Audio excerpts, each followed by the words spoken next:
Hey Taurus, welcome to your tarot session. Thank you so much for joining me today. This feels like a special reading and I'm going to be very real and very raw today.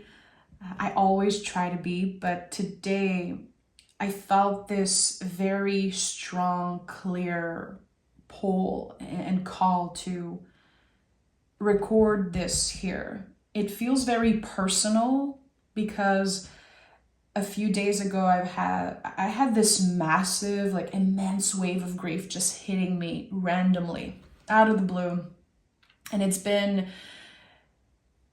been kind of creeping up in my dreams and it's been lingering, and I've been having a hard time working and focusing on, picking cards for specific signs. And it's like my guide reminded me, hey, you have this more private, sacred space with your bull gang, with the Taurus collective.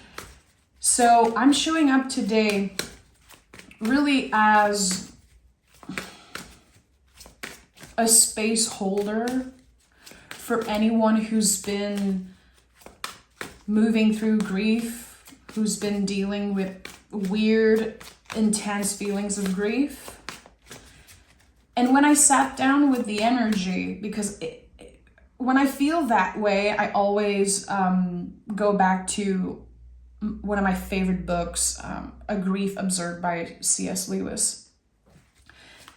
And I was meditating and reading certain passage, and what I got for you guys and for the whole collective was grieving something that could have happened but did not happen, as if we are grieving memories and holding on to a chapter of a story that we wanted to happen so badly. It felt like it was more about energy than physical loss, like losing someone specific. But grief is very weird, guys. It's something that I'm very passionate and curious about. I'm always open and present when people are talking about their own grief, and when, again, those feelings are coming up for me, I try to sit with them and be present with what comes up. Two of Swords. Interesting. So let me start this session and we'll have this conversation. I promise not all readings are going to be that way. But today, it feels like a gift for myself, and I want to honor that. Two of Swords is the freedom to choose. This is, if I could put a title on this card, this is how I would call this card. The freedom to choose, knowing that we are free to choose for ourselves. And this card requires a level of presence that is unmatched. How this person is holding the two swords with a blindfold over their eyes. The imagery of that card, and I've said this 1,000 times, this is my favorite image in the whole tarot. I am obsessed with this card and what it looks like.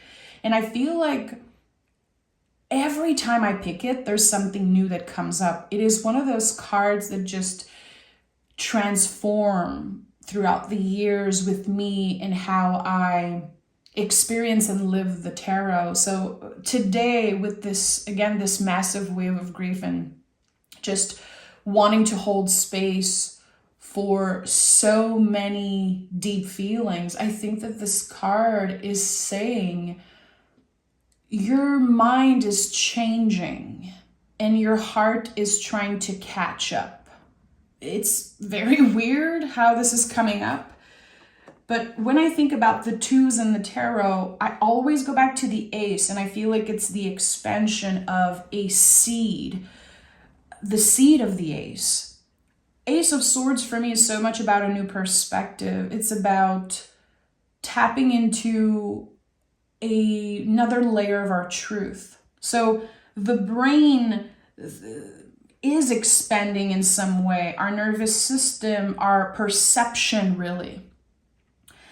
But the heart, I think, is, as I said, having a hard time catching up. And that could create this disconnection between the heart and the mind. So how are we realigning the two? And I think that the Two of Swords is a great teacher. Like, how am I realigning? How can I try best to realign the heart and the mind? Be present, be still. Stillness, inner stillness, listening. Two of Swords is so much about listening. So we have the Ten of Cups, the Ace of Pentacles, and the Six of Swords. I love seeing a 10 and an Ace coming up together. So something is complete here. Definitely a lot of nostalgia around this chapter of your life. For some of you, it could be connected to unfinished business. It could be connected to a different timeline, or again, the sensation that something could have been so precious and so beautiful. And I'm sorry if I get emotional today. I'm someone who's very comfortable with crying and getting emotional, so I'm not gonna hold any tears in. And I hope that you don't find this depressing, because it's really not a depressing sensation that I'm getting or feeling. It really is just presence. Like, presence requires so much vulnerability. And the Ten of Cups is the completion of something. There's a chapter that ended emotionally, maybe energetically. You could feel the disconnection, and that could bring up some grief. Seeing that the person you miss is living their life, and maybe you feel alone. Maybe there are things like weird feelings about like not knowing. I do feel for some reason like there is so much that you don't know, and that could trigger uncomfortable feelings. Not knowing what could have happened, only having this fantasy or the memories that you created in your mind.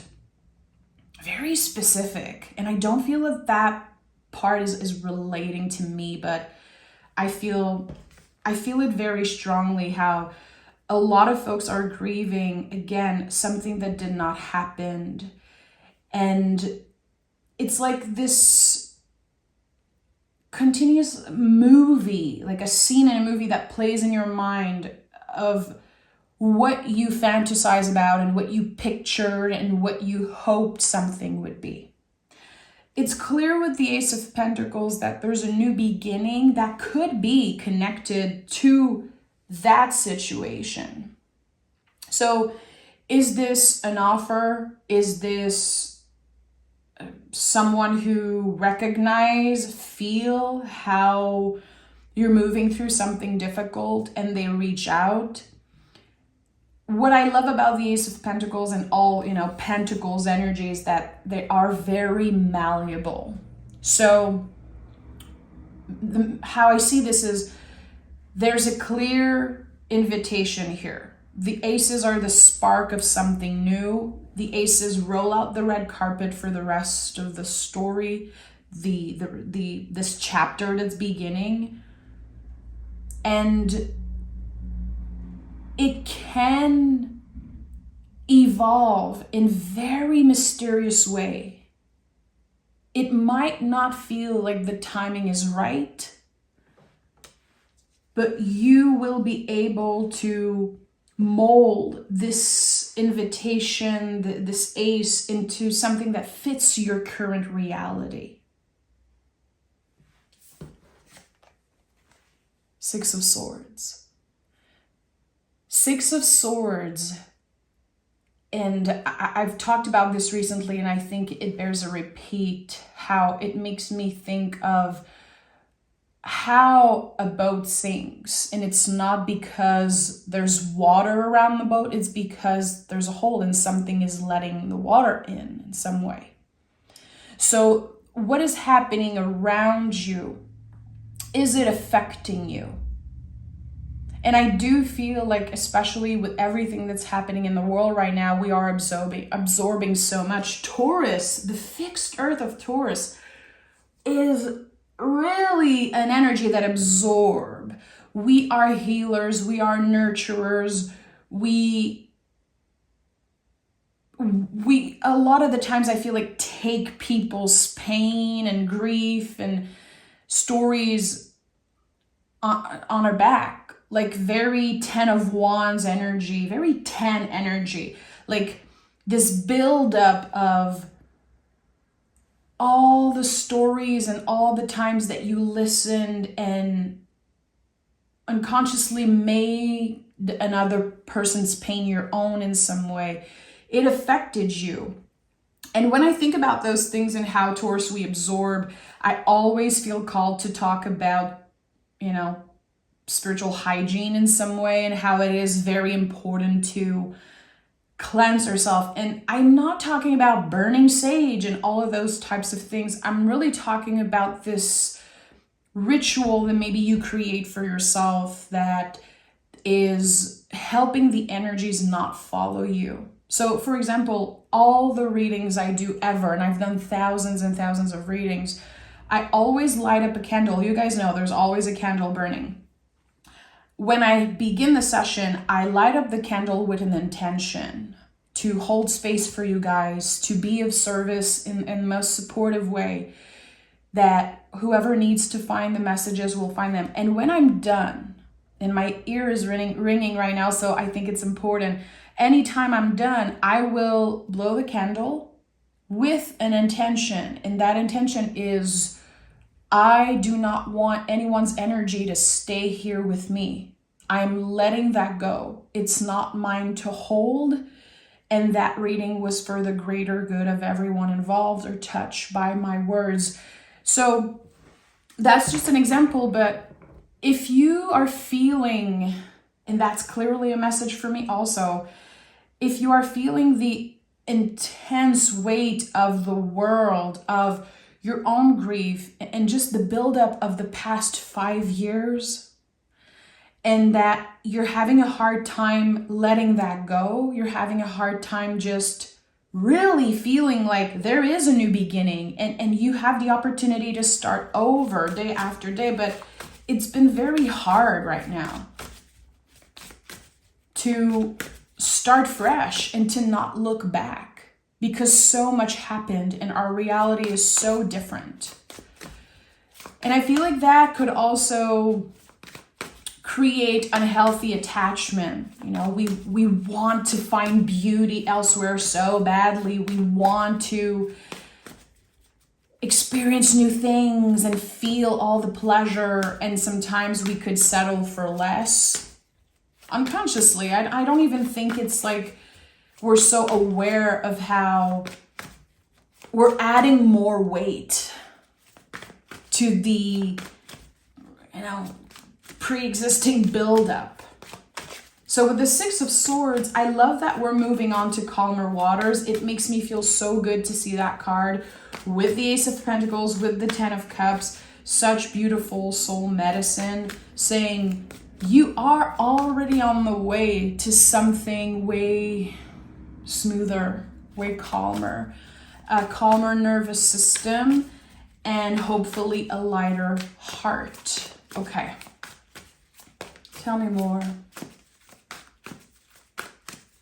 Tell me more. Four of Pentacles.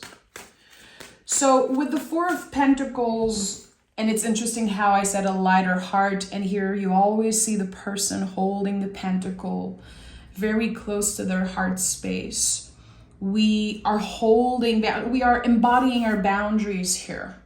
We are being very careful who we let in. We are present. There's like the root here, how we are so grounded. Our crown chakra is open, third eye chakra, and the heart space also is open, but we are still embodying our boundaries. And I do feel like this whole situation, and how I'm seeing the Four of Pentacles here, is maybe there is shame around letting your guards down in the past and giving too much or opening too much or too quickly to another person. There's a very vulnerable feeling that's coming up, almost as if, and that's going to be like a very like straightforward metaphor, but like being naked in front of someone for the first time, you know, that vulnerability. And I know that there are a lot of people who are like super comfortable being naked just in front of anyone, but that vulnerability of the first glance and the first touch, and it seems like not maintaining your boundaries, or maybe back then you did not know better, or you weren't clear about what those limits were and what those boundaries were. You let a lot in. And again, a lot that you've let in has been building up, and there's a lot of your pain or a lot of those intense feelings that are not even yours. They're not yours to hold, and they should not be here. So someone needs some type of a cleansing emotionally. I also feel like there's a period of time where you could have felt very cold. Like things happening and it's not even affecting you emotionally, as if you had to build walls around yourself to make sure you protected your heart because it was broken at some point.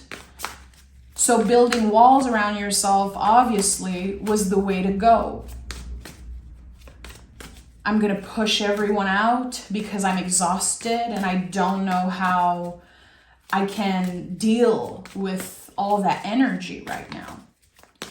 And I think that the 10 of Cups is a lot about letting the walls come down and trusting that we're still going to be safe even if we let them come down. Oh yeah, okay, now I'm just smiling. I'm so happy to see the 6 of Cups. This is healing, pure healing. You know, there's always the Maltese cross here. Shout out to my Maltese people, or, you know, firemen's. Every time I see this, I think about my dad, who's a firefighter, and my best friend also. I have so many firefighters in my life, it's almost like a joke, but I think about the Maltese cross and I think about being of service and healing and doing things just because it's natural for you to support others. It's very hard to unlearn when we are a giver, when we are constantly showing up for other people and noticing that it is affecting us later. But with the 6 of Cups, we reconcile with the past. There's something here, and it could be a reconciliation or reunion with a past person. I think that it would feel like such a powerful balm to receive words, not necessarily an apology. I think that there's something here as if someone is taking the time to send a message your way and say, I still think about you. You still matter to me and you inspire me every day. I do feel like there's something about inspiration and how even if there's the disconnection between two souls, you're still very much influenced by each other's energy, and there's an inspiration here. So someone is creating something out of the feelings. And again, it's like the space between the two of you, it's being filled up by creativity and passion and knowledge, curiosity. 6 of Cups like is so beautiful. It's the only time in the tarot where you're going to see flowers in the cups.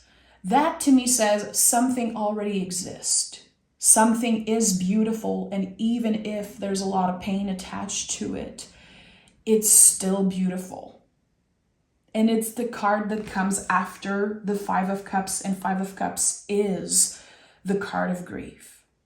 So it is so beautiful and special that today it came up at the heart of this reading. And if you know me, the heart of the reading is always very important. it's what is at the heart of the whole story of this energy, the channeling. That's why the heart of the reading is always very important for me. So Six of Cups is the step after we've learned to make space for grief, to make a space for grief at our table, really. Accept that it's not going anywhere. It's a part of us. It's a natural thing, and there's no time limit to healing, and there's no time limit to grieving. And with the Six of Cups, there's something that just comes back to life. And it feels good. It's sweet. It's not stressful. It is so sweet and pure, really. It's like a testament to how pure the love was, still is, and always will be. Very poetic. Like the six, all the sixes in the tarot to me are like very poetic. So we have the Empress and the Five of Swords. So the Empress is all about receiving. And I think that there's a blockage here with the Five of Swords.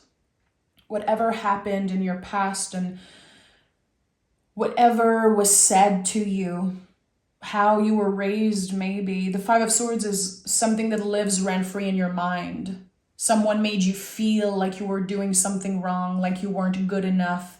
And I think it blocked your ability to receive for a while. It could also be the distance between two souls, again, that space. I don't know what it is for you exactly, but how I'm seeing this is, again, space between folks, and how that distance grew like larger and larger. And 5 is very important, 5 to 6 years. And I've been feeling that also, I think in your last reading, how there's something significant about 2019 and 2020, and how, again, the heart and the mind are not connecting as well as they used to, because something is missing. It doesn't mean that you're not good enough as you are. It's not about you, but something's missing.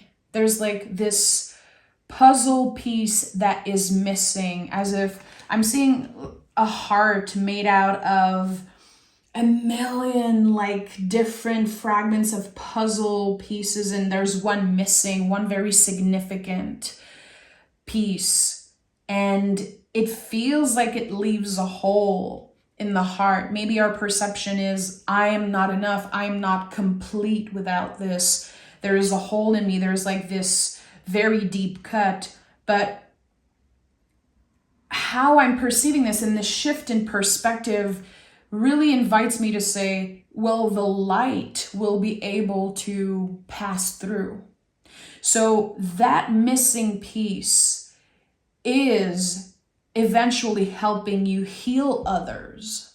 This whole situation could definitely and heighten like your gifts, if you have any gifts around healing or being of service to people, being of service to your friends, your family, your neighbors. It's not always about, it's not always about being a healer or tarot reader and being paid for your service. Sometimes, and most of the times, we are of service without being aware of it, and just because it's natural, especially as Taurus or Venus ruled sign. So again, this missing piece is not that the heart is broken anymore. It really lets the light shine through. And that will guide your way to this Ace of Pentacles. That will light up your path in some way. And I'm seeing the Hermit, the Hermit holding the lantern and guiding the next step. Your mind has been time traveling a lot. Maybe obsessing over what happened or did not happen in the past, and also thinking about what can happen in the future and needing that. But when the mind time travel, we abandon ourselves. We're not present. Two of Swords, like I'm always going to go back to the general energy, because it is an invitation to be present with what comes up.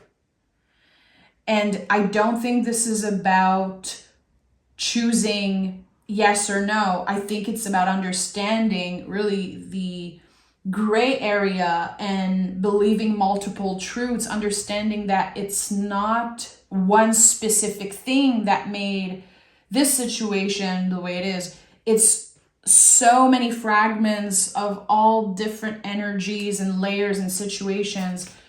It's very complex. A very, very complicated energy, but it's real.